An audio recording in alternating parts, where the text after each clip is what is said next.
고린도후서 13장 13절 마지막 장 마지막 절에 고린도후서 13장 13절 말씀. 이것은 유명한 축복 기도입니다.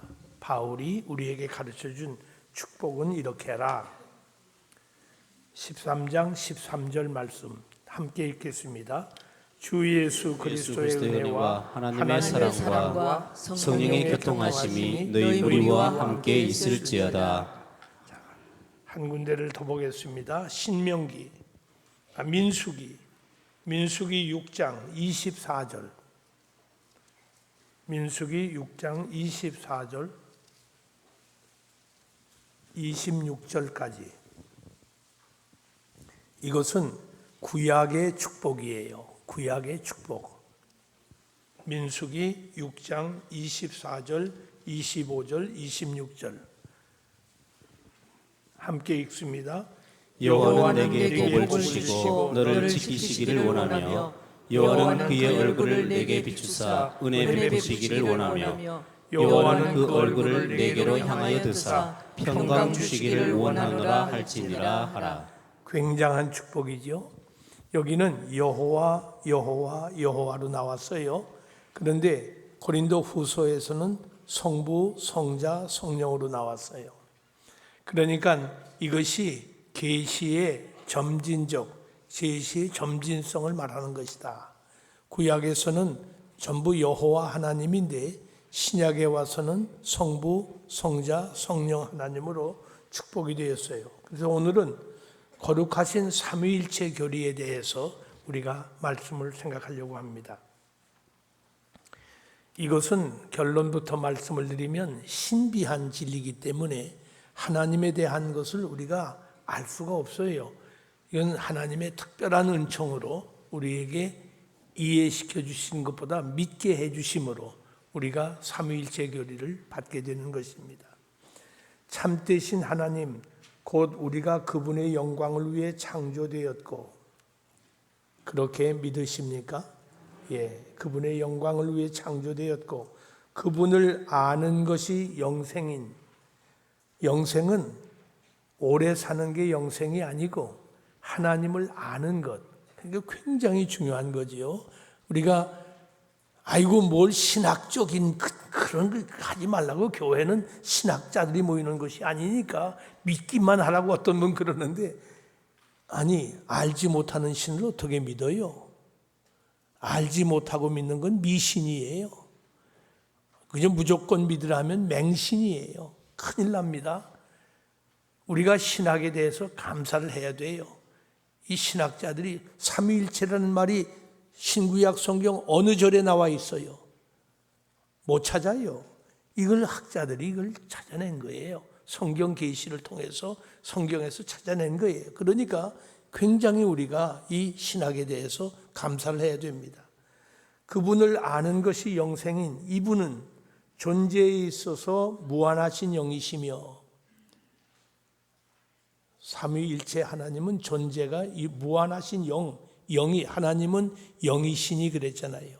영이시며 위격에서 삼위이시다. 여기 위격은 person, 인격을 말합니다. 하나님의 person, 인격은 삼위 하나님, 삼위로 나타난다.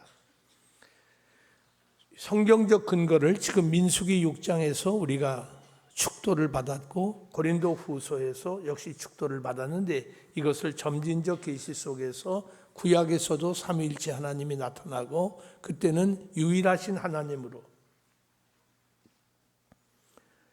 그런데 하나님의 무한하신 영성, 하나님은 무한하신 영을 가지신 분이다. 영으로 오신 분이다. 1권 11장과 12장에서 이 영성의 결과와 관련하여 하나님의 형상을 지닌 인간들의 주된 의무인 참된 예배가 언급되고 있어요. 왜냐하면 하나님을 모르고 어떻게 예배를 해요?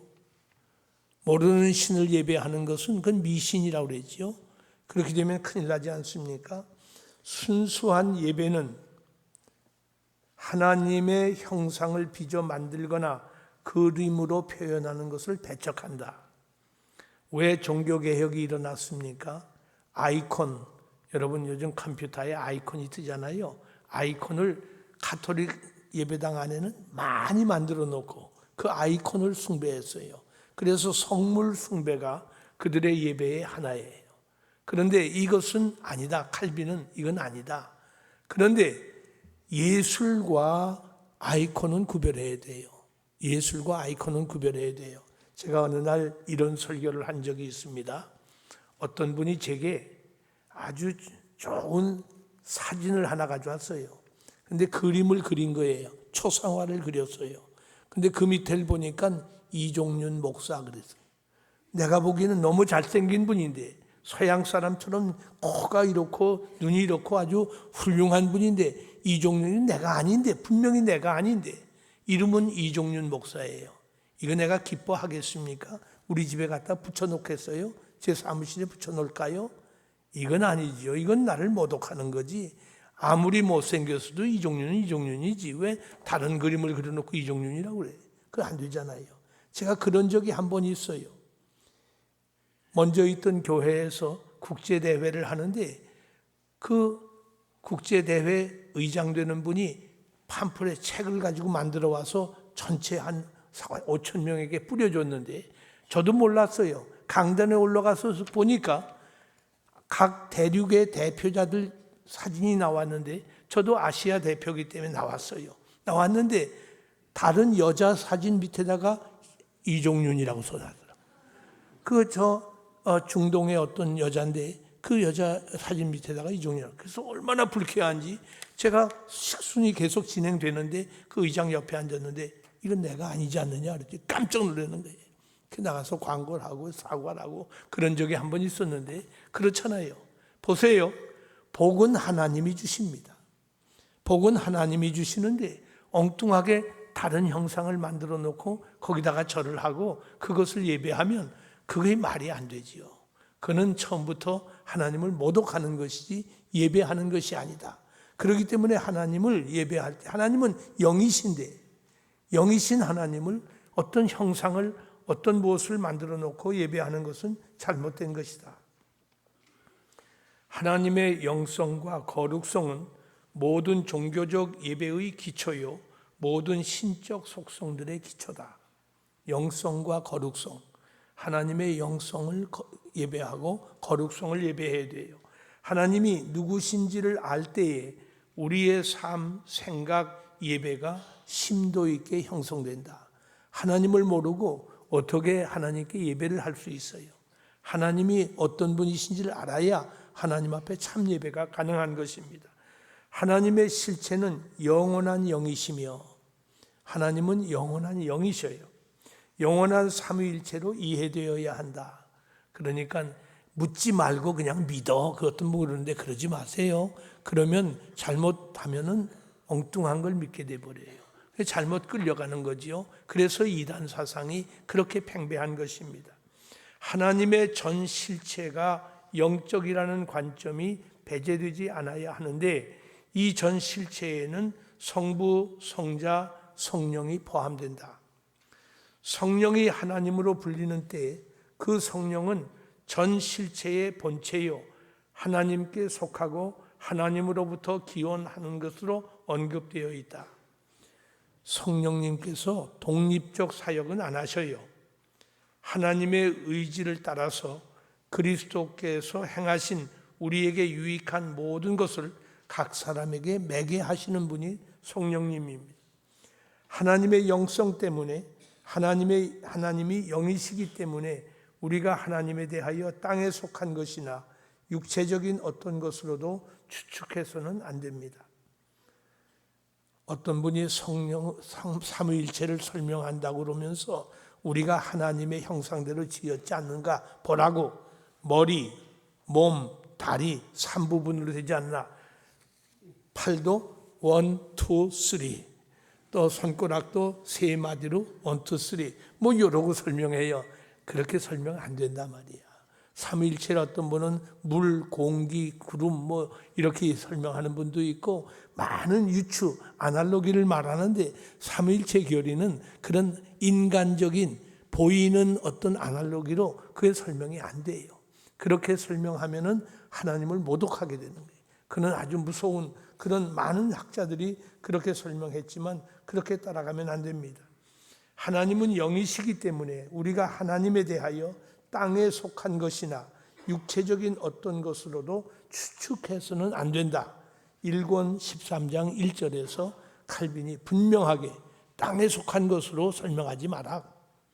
우리는 우리의 생각뿐 아니라 말조차도 하나님의 말씀의 범주를 넘지 않도록 매우 조심해야 된다. 하나님의 말씀 범주가 뭐예요? 성경 범주. 성경이 가르친 것 외에 다른 것 가지고 자꾸 구태여 어렵게 설명을 하려고 그러지 말고 쉽게 푼다고 그렇게 하지 말고 그건 잘못된 것이다.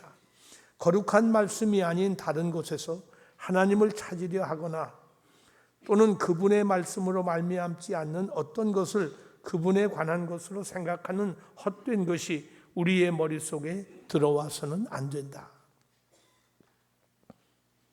우리나라에 어떤 감리교 신학교 교수가 있던 분인데 그분 돌아가셨어요.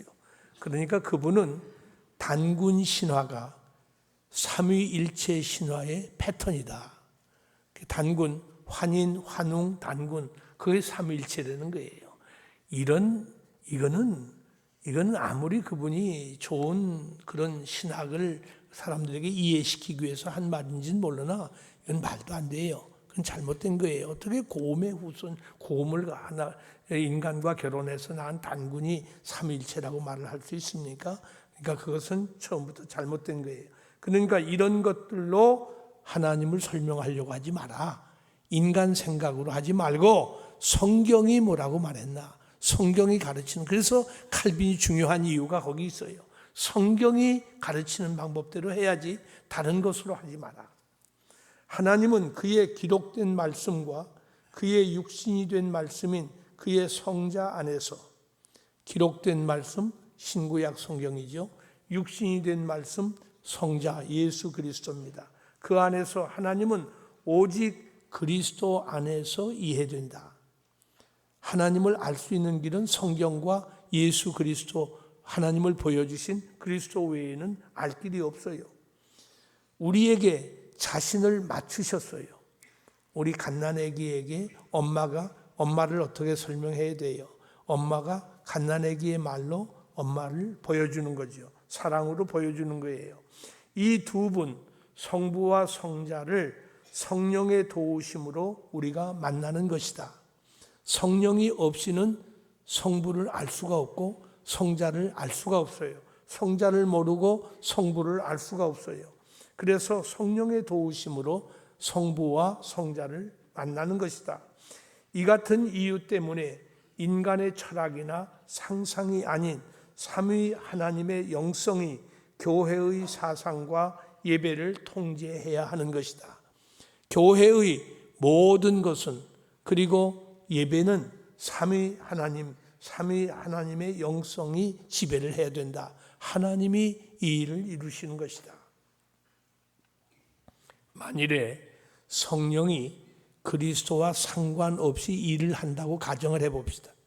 성령이 그리스도 없이 역사를 하신다면 누구나 다 하늘로부터 신을 받을 수 있다고 생각을 해요. 그러면 안 되지요. 그리스도가 보내신 성령이에요. 그리스도 없이 성령을 우리가 요구할 수가 없는 거예요. 그렇다면 하나님의 영, 무한하신 영, 하나님은 영이신데 그 영으로 계시는 하나님을 하나님의 삼위일체의 위격으로 지금 우리가 보고 있어요. 그 인격이 세 분으로 되어 있단 말이에요. 인격은 뭐지요? 우리가 흔히 말할 때 인격은 지정의예요.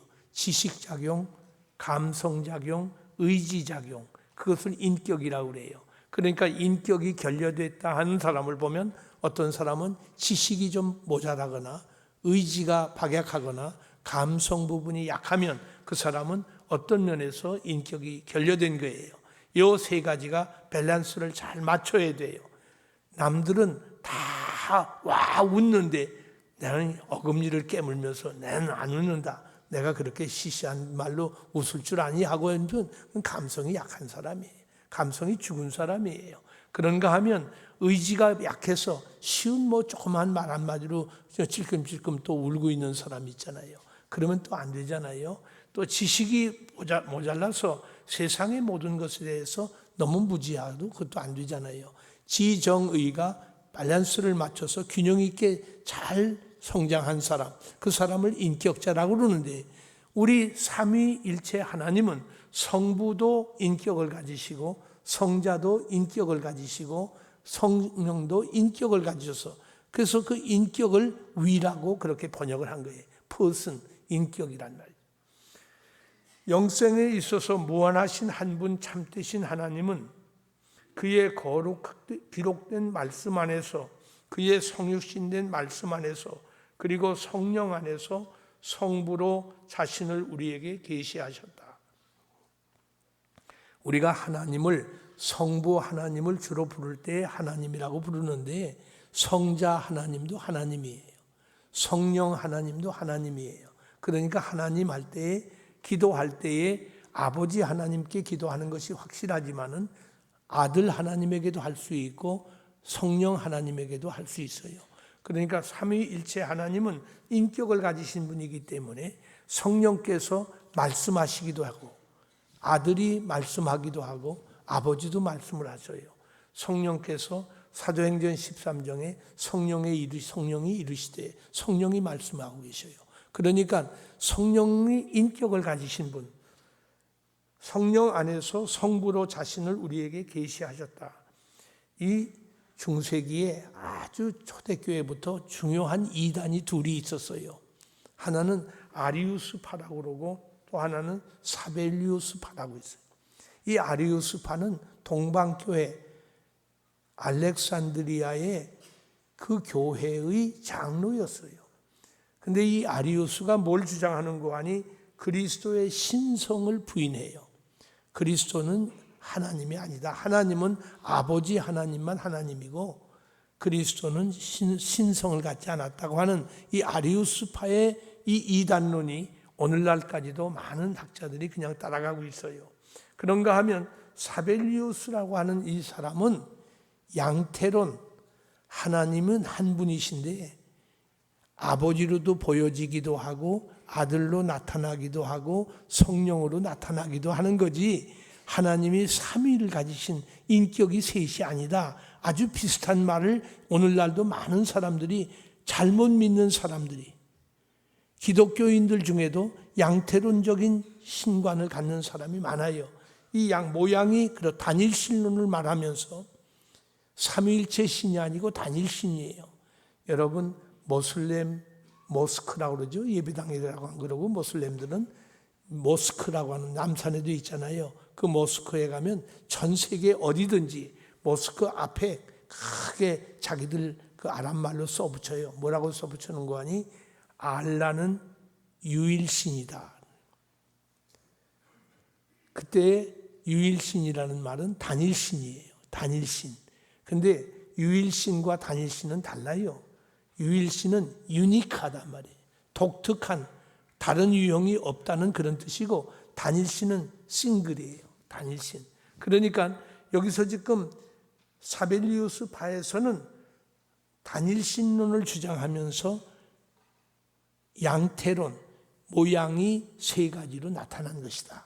바로 그것이 사벨리우스가 주장한 하나님을 단일신론적 형태로 변질시키는 자들로 성부로부터 성자로 성령으로 변하며 결국엔 새 위격을 부인한 자들, 이것이 사벨리우스파의 이단입니다.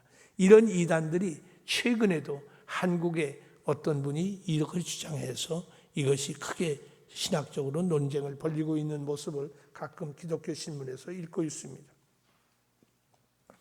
칼빈은 위격을 하나님의 실체 안에 있는 본체라고 본다. 하나님의 실체는 영이지요. 그 실체 안에 있는 본체라고 본다.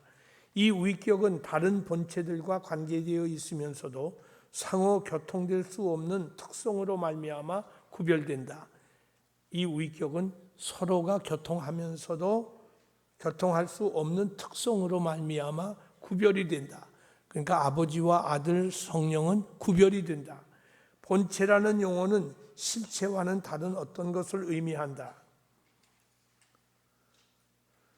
실체는 하나면서 삼위의 관계는 그 안에서 존재한다는 거예요. 실체 안에서 존재한다.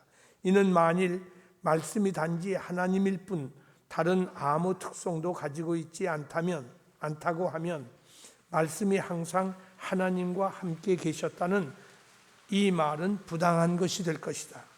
그러나 요한이 즉시 말씀이 하나님 자신이셨다고 말씀하므로 그는 여기서 실체의 단일성, 실체의 하나됨을 우리에게 상기시켜 준다.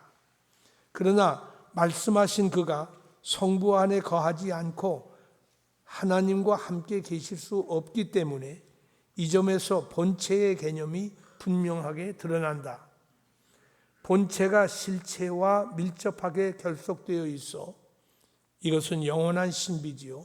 본체가 실체와 영과 영원히 결속되어 있어 실체와 분리될 수 없지만 특별한 성질을 가지고 있기 때문에 구별되는 것이다. 성자는 성부의 본체의 형상이며 위격이 사용되어 있기 때문에 위격은 본체라고 번역도 되지요.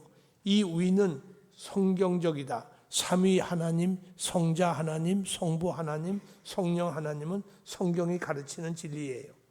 삼위는 각자 온전하게 하나님이시다. 온전하신 하나님, 성령 하나님도 온전해요. 부족하기 때문에 성자가 있는 게 아니라 온전하신 하나님이다. 그렇지만 한 분 하나님밖에 없다.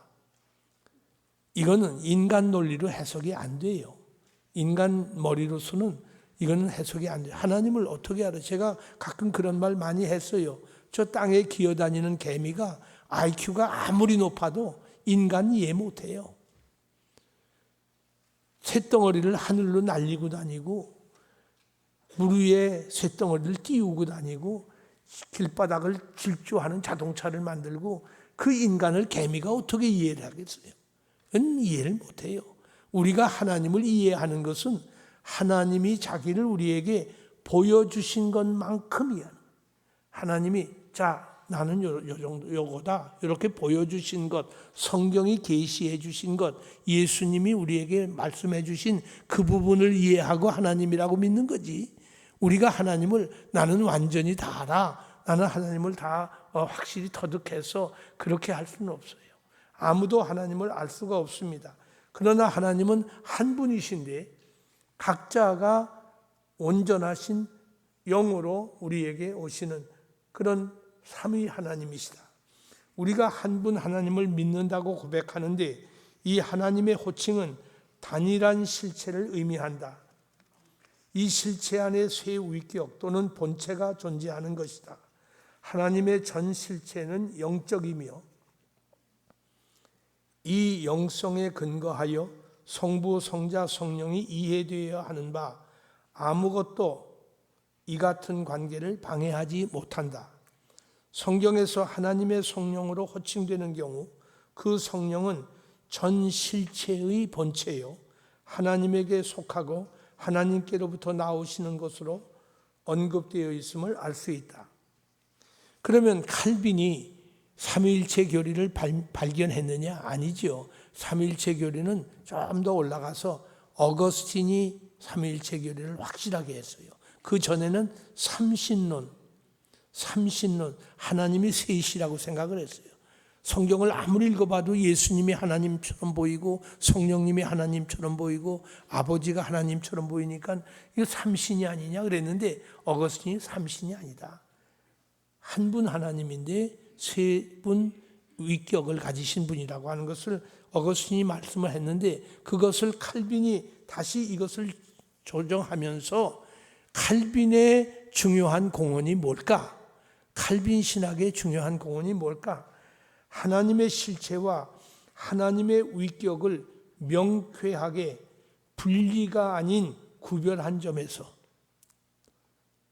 하나님의 실체와 위격을 분리가 아닌 구별한 점에서 성자와 성령의 완전한 신성에 대하여 적용한 성자도 하나님이시고 성령도 하나님이시다. 그는 삼위일체 신학의 이 점에서 크게 공헌을 한 것입니다. 오래된 소위 유사 종속설, 종속설은 뭔가 하니 아들은 아버지에게 속했고 성령은 아들에게 속했고 하는 이런 유사 종속설에 대항하여 그리스도와 성령의 완전한 신성을 칼빈이 우리에게 가르치고 있어요. 그리스도의 완전한 신성, 우리 다 아는 거지만 이 당시에는 이게 엄청난 신학입니다. 이걸 우리가 지금은 믿고 있지만은 그렇게 쉽게 믿어지는 진리도 아니잖아요. 그렇기 때문에 그리스도의 신성과 성령의 신성을 칼빈이 완전하게 주장합니다. 성자와 성령은 성부와 구별된 특성을 가지고 계시면서도 본체적 관계를 가지고 계신다. 위격을 가지고 계신다. 칼빈 이전의 신학자들은 대부분 이 점을 충분히 설명하지 못했다. 그러면 실체와 위격 사이의 구분은 어떻게 하나? 이것은 하나의 실체는 신적 실체예요. 한 분 하나님. 어거스틴과 정통 동방 교부들을 따라 칼빈은 성자의 완전 신성과 성령의 완전 신성이 성부와 함께 동등하게 공유하는 하나님의 한 실체 안에 고정되어 있다는 것을 밝힌다. 우리 거기에 인용한 문제를 같이 한번 읽습니다. 실체가 전적으로 완전하게 성부와 성자에게 공통된다는 사실은 그대로 남아있다. 만약 이것이 사실이라면 실체에 관해서는 참으로 양자 사이에는 아무런 구별이 있을 수 없다.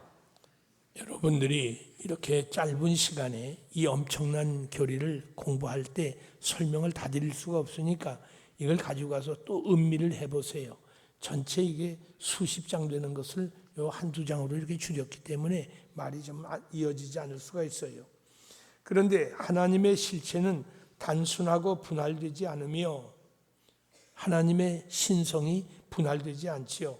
하나님 자신 안에 모든 것을 포함하고 있되 부분적으로나 파생적으로가 아니고 아주 완전하게 포함하고 계시기 때문에 성자가 그의 형태라고 불리는 것은 타당하지 않을 뿐 아니라 불합리하다. 그러나 성부는 그의 고유한 본성에 있어서 독특하지만 성자 안에서 전적으로 자신을 나타내기 때문에 그가 성자 안에서 그의 본체를 눈에 보이게 했다는 말은 충분한 이유가 있다. 성자가 그의 영광의 광채라고 한 말과 조화를 이룬다. 성자 안에 빛나고 있는 바로 그 본체가 성부 안에서도 있다고 확실하게 결론짓는다. 이로부터 성자에게도 본체가 있다는 것을 단정한다. 이 본체로 말미암아 성자가 성부와 구별된다. 이 같은 논증은 성령에게도 적용된다. 이제 성령이 하나님이시라는 것을 증명하겠지만 성령을 성부와 다른 구별된 분으로 생각할 필요가 있기 때문이다. 이것은 실체와 구별이 아니다. 실체를 여섯으로 보는 것은 옳지 않다. 칼빈은 실체와 위격 사이의 구별을 중요시합니다. 한 하나님인데 위가 셋으로 나온 것이 구별하는 것이 중요하다. 우리가 삼위를 말할 때 각 위는 완전히 하나님이시되 오직 한 분의 하나님만이 계신다. 각 위는 완전 하나님이신데 오직 한 분의 하나님만 계신다. 그러므로 성령이 증거하고 보증하는 바를 부인하는 것은 얼마나 사악한 일인가. 성령께서 우리에게 그걸 알려주는데 그걸 부인하면 안 된다. 우리가 한 분 하나님을 믿는다고 고백할 때에 이 하나님의 호칭은 하나이며 단순한 실체로 이해되어야 하며 이 실체 안에 우리는 세 위격이나 본체들이 존재함을 본다.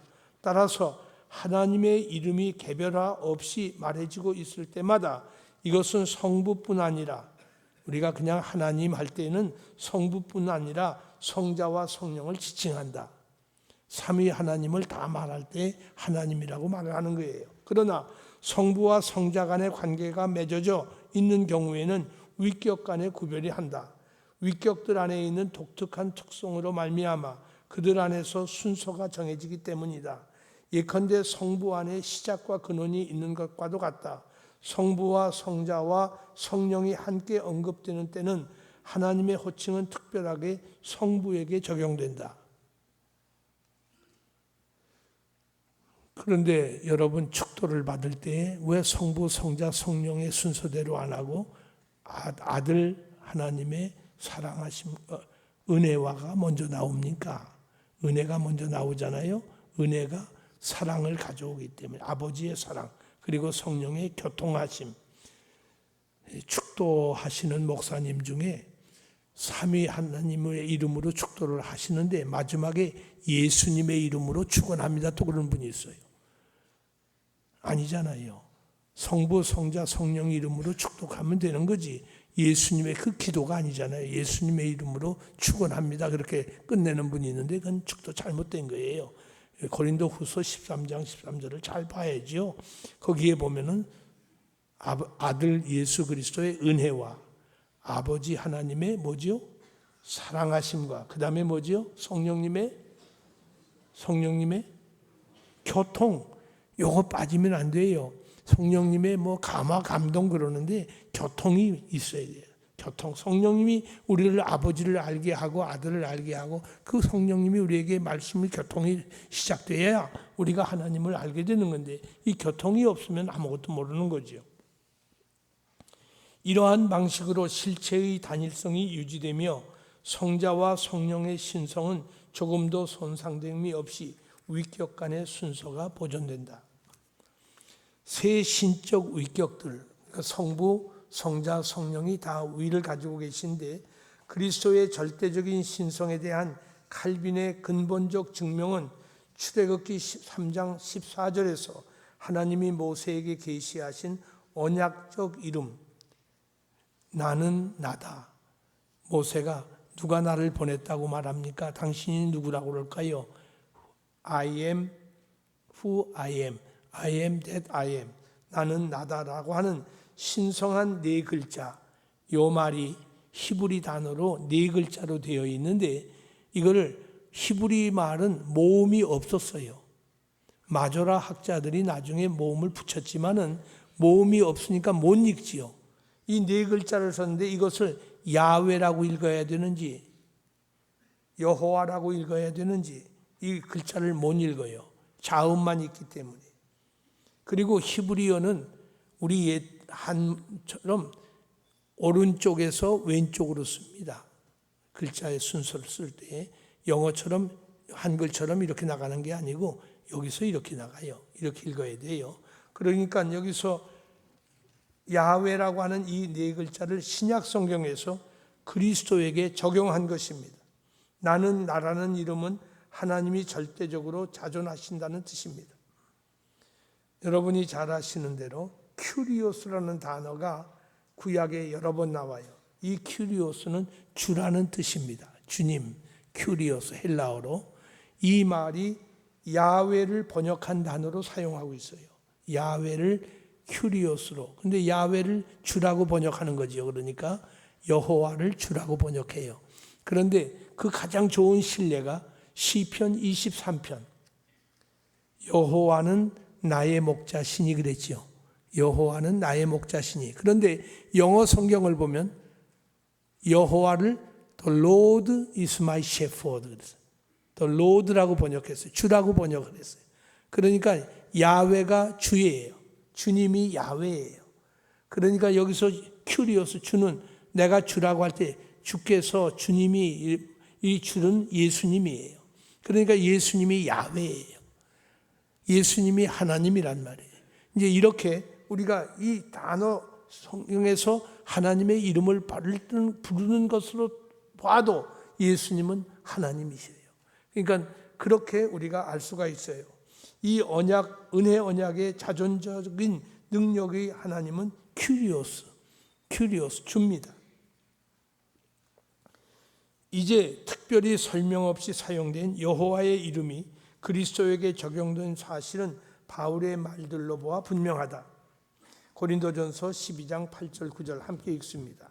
어떤 사람에게는 성령으로 말미암아 지혜의 말씀을, 어떤 사람에게는 같은 성령을 따라 지식의 말씀을, 다른 사람에게는 같은 성령으로 믿음을, 어떤 사람에게는 한 성령으로 병 고치는 은사를. 주라는 이름이 여호와를 대신하여 사용된 것이 확실합니다. 여기서 여호와를 주라고 번역을 했어요. 그리고 헬라어의 일반적 사용법으로부터 사도들이 여호와 대신 큐리오스라는 이름을 대개 사용한 사실을 알고 있습니다. 바울이 절대적인 의미로 하나님의 이름을 부를 때 그는 즉시 그리스도의 이름을 덧붙이고 있어요. 이사야에게 계시하신 하나님은 참되고 유일하신 하나님이시다. 그렇지만 그 하나님이 바로 그리스도이신 것을 요한이 요한복음 12장 41절에서 말씀하고 있어요. 성령은 그 자신의 능력으로 중생과 영생을 성취해 주십니다. 이렇게 세 위격이 전부 하나님으로 보여지고 하나님으로 우리에게 계시되어 있습니다. 신성의 원리가 뭘까?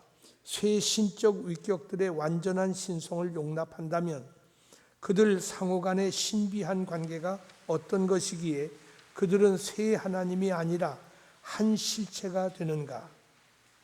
세 하나님, 삼신론이 아니고 한 실체가 됩니다. 가드헤드. 삼위일체의 단일 원인 또는 원리는 어디에 있는가? 삼위일체 원리에 관한 배경을 먼저 설명하면 먼저 종속설이라는 게 있어요. 종속설. 성부의 위격 안에서 신격의 단일성을 찾으려 한다. 그러니까 성부만이 신이신데 성부만이 홀로 영원히 자존하는 자존자로 시간과 공간, 이전과 이후 성부가 성자와 성령을 어떤 의미에서 존재하는 한 원인이 되었다는 설이다. 성자와 성령의 신성은 성부에게 기원된 것이며 자존하시는 하나님은 아니라고 했다. 그러니까 결국 성자와 성령은 성부에게 의존되어 있다는 말이에요. 종속되어 있다는 학설이에요. 이것은 이단이지요. 이건 잘못된 거예요. 그러면 또 하나의 학설이 뭐가 있는 거 아니? 완전 동등설입니다. 하나님의 본체의 통일성이 성부의 위격 안보다는 성부와 성자와 성령의 존재 안에서 찾을 수 있다고 하는 주장이에요. 삼위일체의 어떤 위격에서도 기원이라는 단어 사용은 거절됩니다. 아버지에게서 아들이 나왔고 하는 말은 나왔다는 말하고 낳았다는 말이 신약에서 나왔는데 그건 우리가 아들을 낳는 것처럼 그런 뜻이 아니에요. 이것은 흘러 넘치는 거예요. 성자에게 없는 것은 성부에게도 전혀 없습니다. 성부와 성자가 같은 동등한 하나님이시기 때문에 성자에게 없는 것이 성부에게 있기 때문에 거기서부터 나온 것이 아니라 말이에요. 그런 까닭에 성자와 성령 모두의 실체는 출생하지 않는다.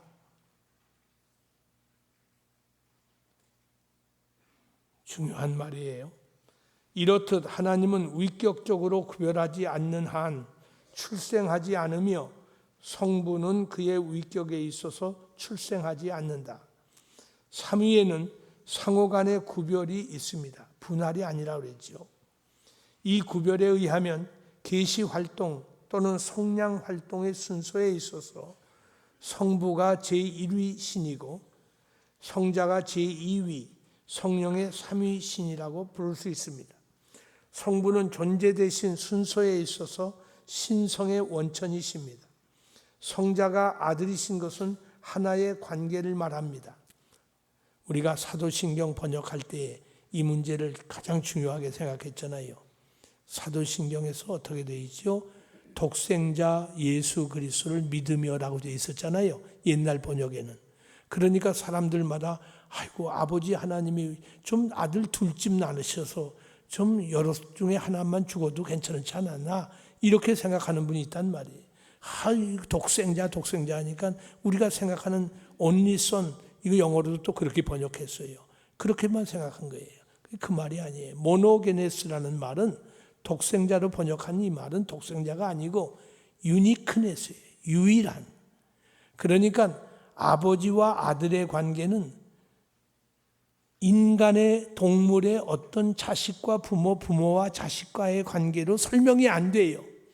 이거는 하나님만의 아주 독특한 방법이에요. 그래서 이것을 유일하신이라고 우리가 번역을 바꾼 거예요. 그래서 이 유일한 유니크네스라는 말과 하나밖에 없는 아들, 외아들이라는 말하고는 전혀 달라요. 외아들이라는 말과는 다르단 말이에요. 그건 우리 인간 편에서 생각하는 외아들이지, 하나님은 아주 아들과 독특한 관계에서, 유일한 관계에서, 그래서 성자가 아들이신 것은 하나의 관계를 말한다. 관계성을 말하는 것이지 아들과 아버지 누가 높고 낮은 것을 말하는 것이 아니다. 성자는 오직 아들됨의 특성으로 말미암아서만 성부와 구별된다. 그러나 그 자신의 존재에 있어서는 성부의 것과 동일한 실체다. 성자의 실체는 시작은 없으나 그의 위격의 기원은 하나님 자신이다. 시작은 없어요. 성자가 언제부터 성자가 됐느냐, 창세 전부터냐, 창세 후부터냐 뭐 이러는데 그 시작은 없어요. 그러나 하나님 자신으로부터 기원됐어요. 삼위일체에 관하여 가르쳤던 정통적 저술가들은 하나님이라는 이 칭호를 오직 위격들에게만 적용하였습니다. 그리고 성령의 나오심, 프로시딩이라고 하는 경우도 마찬가지입니다. 이 나오심으로 말미암아 성령은 위격적으로 성부와 성자와 구별되십니다. 여기 성령을 누가 보내주셨지요? 아버지와 아들이. 이것이 우리 정통교리입니다.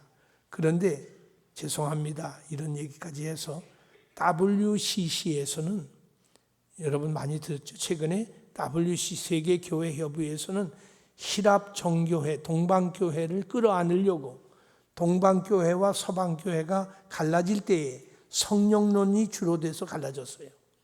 서방교회의 그 트래디션을 이은 것이 로마 카톨릭이었고 동방교회 정통을 이은 것이 히랍 정교회, 러시아 정교회예요. 이 정교회로 넘어간 사람들은 성령은 아버지로부터만 와요. 아들로부터 오는 게 아니고 아버지로부터만 온 거예요. 그런데 서방교회에서는 성령은 아버지와 아들로부터 오는 거예요. 이것을 WCC가 동방교회, 히랍 정교회까지 끌어안으려고, 러시아 정교회를 끌어안으려고 삼위일체 교리에서 고백을 뭐라고 하는 거 아니? 아버지로부터만 온다고 이렇게 되어 있어요.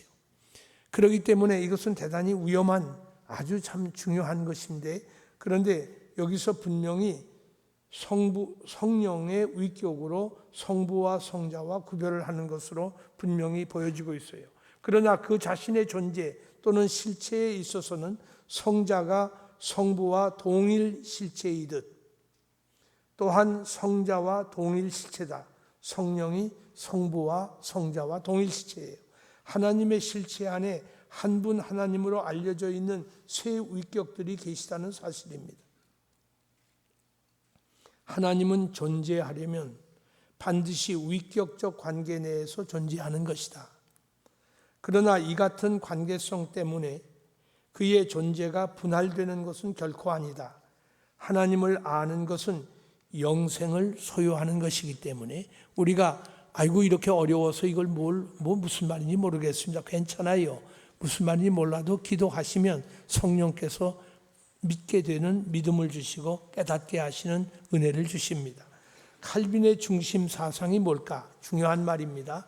칼빈의 중심 사상을 어떤 분이 예정론이라고 말해요. 장로교의 중심은 예정론이다. 아니에요. 칼빈의 중심 사상은 하나님의 절대 주권이에요. 하나님의 절대 주권 사상. 이 하나님의 절대 주권 사상이 삼위일체 교리를 통해서 설명됩니다. 그러니까 삼위일체 교리를 받아들이지 않고서는 하나님의 절대 주권 사상을 이해할 수가 없어요.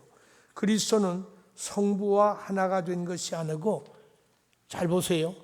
그리스도가 성부 아버지 하나님과 하나가 된 것이 아니고 하나입니다. 이미 하나예요. 하나지 하나가 되었다라고 하면 안 돼요. 그리스도는 하나님 말씀이라고 할 때, 하나님 말씀으로 천지를 창조할 때 그리스도지요. 그리스도는 하나님의 말씀이라고 할 때 하나님 자신과 관계없이 공중으로 보내진 소실될 음성으로만 생각한다면, 사라질 목소리로만 생각한다면 그건 어리석은 일이다. 오히려 하나님과 함께 거하시는 영원한 지혜로서 예언의 모든 말씀으로부터 나오는 것이 하나님의 말씀, 그리스도인 것입니다. 그러니까 하나님의 입으로부터 나오는 말씀이 바로 그리스도예요. 그리스도의 말씀이 신구약 성경이고 그가 육신을 입어서 우리 가운데 오신 분. 그러니까 우리가 쉽게 믿는다, 그렇게 어렵게 믿지 말고 쉽게 믿어라 그러는데, 쉽게 믿는 것이 반드시 좋은 것이 아니에요. 우리가 할 수 있는 대로 하나님에 대한 지식을 갖는 것이 중요해요. 그래서 여러분들에게 이렇게 유인물을 만들어 드린 것은 이 긴 논설을, 이걸 몇 년을 배워도 못하는 걸 이것을 짧은 시간에 설명하려니까 자연히 이렇게밖에 안 되겠습니다. 다시 한번 음미해 보시고, 모르시는 것은 칼빈의 기독교 강요를 사세요.